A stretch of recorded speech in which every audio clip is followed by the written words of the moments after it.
బంగారం పని ఇప్పుడు అలా అంటే మొత్తం అది లాస్ట్ మిగులుతుందా ఇంకా లాస్ట్ మిగిలేదా అని ఒక గిన్నెలో పోసి ఉడకబెట్టాలి.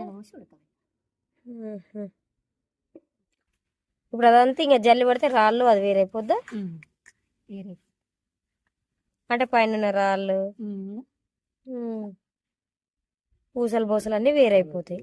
ఇదేమో జల్లి పట్టిన మట్టి అంటే ఇల్లు ఇప్పుడు బంగారం ఉంటుంది అన్నమాట. దీన్ని ఉడకబెడితే తెలుస్తుంది మనకి ఇల్లు ఎంతసేపు పైన జల్లి పైన ఉన్న రాళ్ళు కొన్ని బంగారం పేర్లు అవన్నీ ఇలా ఉంటాయి. దీన్ని అయస్కాంతం వేసి తీసేయాలి. చూపిస్తామండి. అయస్కాంతం అయితే దొరకలేదు, చేతితోటి ఏరాలి ఇంకా రాళ్ళన్నీ. ఇదే దీని పేరు ఏం పేరు ఉంటుంది? తేజాబ్. ఎట్లయితే చూసి అంటే అలా ఉన్న కెమికల్స్ అన్నీ కరిగిపోతాయి. మంచిదే ఉంటుంది. ఇగో ఎర్రగా అంటుస్తుంది. అట్లా ఇట్లా ఉడకబెట్టాలి దీన్ని. పొయ్యి మీద ఉడకబెట్టకుండా నిప్పుల మీదనే. పొయ్యి మీద ఉడకబెడితే సరిగ్గా కాదా? పొయ్యి మీద కాదు, ఎంతసేపు ఉన్నా నిప్పుల మీదనే అట్లా కలుపుకుంటే ఉడకబెట్టాలి. చూసిరా ఉడికి మొత్తం కలర్లకి ఎట్లా వచ్చిందో ఇట్లా ఉడుకుతుంది. దీన్ని ఇంకొక విధంగా చేస్తారు, చూపిస్తాగండి. మళ్ళీ అది ఇంకా ప్రాసెస్ చాలా ఉంది దీనికి. కంపు వాసన. ఇవి వెండి నీళ్ళు వంచుతుంది చూడు.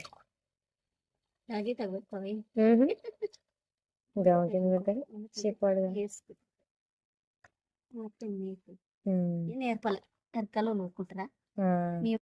దాన్ని మొత్తం ఇప్పుడు కడుక్కోవాలా ఇంకా ఇప్పుడు దాన్ని మొత్తం క్లీన్ చేయాలన్నమాట.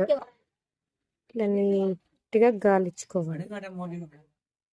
వేస్టేజ్ అది మొత్తం సపరేట్ అయిపోతుంది అన్నమాట. తక్కువ అయితే వేస్తా పాదరసం. ఇప్పుడు అదంతా కలపాలి. ఇప్పుడు అదే ఉడకబెట్టాలా? ఏ ఉప్పు వేయాలా?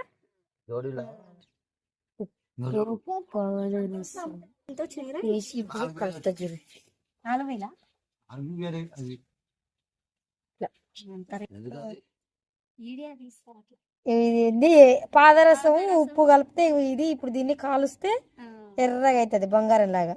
అంటే ఇది మువ్వనా? అంటే ఇప్పుడు ఇంత అయిందన్నమాట.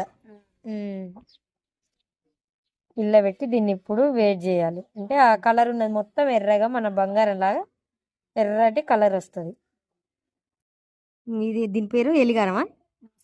నాసాగ్రం. ఇది వేస్తే బంగారం కరిగిపోదన ముద్దలాగా మంచిగా అవుతుంది. ఇంకోటి ఎలిగారం అని ఉంటది, అది వేస్తే బంగారం ఎర్రగా అవుతుంది. ఇది బంగారం.